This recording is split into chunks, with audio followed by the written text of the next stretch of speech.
Saturne est passé à 0 poisson autour du 7 mars.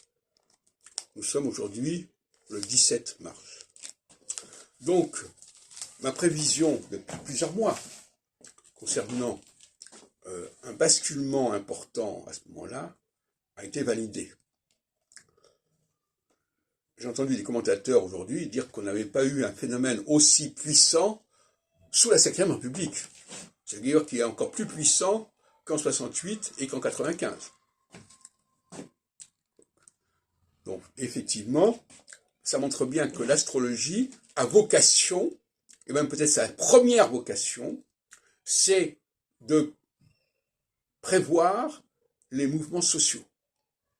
Parce que les mouvements sociaux, c'est pas que l'astrologie est la prévision des mouvements sociaux, mais que l'astrologie prévoit des changements de phase qui provoquent indirectement des mouvements sociaux. Et ça revient à la même chose. Le mouvement social n'est pas l'expression de la pensée astrologique, mais le processus astrologique va expliquer la réaction de ce type. Autrement dit, de toute façon, nous avons là une loi majeure que j'avais déjà développée et esquissée dans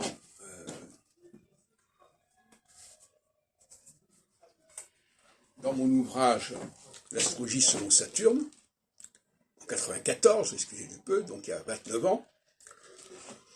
Et c'est une loi majeure qui, à mon avis, est le meilleur fer de lance de la communication astrologique. Beaucoup plus efficace que les annonces d'André Barbeau.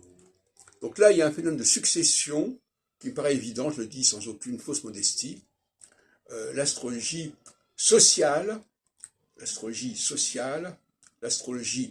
verticale, c'est-à-dire les conflits, l'organisation de la société avec les différentes couches sociales, les gens d'en haut et d'en bas et les gens et la classe moyenne, tout ça, ça fait partie du champ privilégié de l'astrologie, beaucoup plus que les questions, comme je l'ai dit l'autre jour, savoir si le bloc soviétique va l'emporter sur le bloc capitaliste, etc.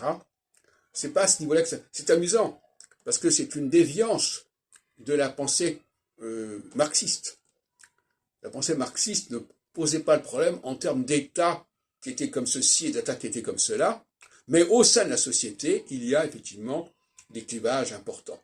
Et on a transposé de manière symbolique, par erreur, la problématique de la lutte des classes en une problématique de la lutte des blocs.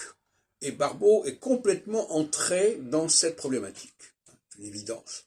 Pour des raisons qui sont d'ailleurs liées à sa propre histoire, parce que rappelons quand même que son premier article important serait paru dans La République du Centre, qui est un journal communiste. J'ai étudié les collections à la Bibliothèque nationale de ce journal, c'est carrément un organe du Parti communiste.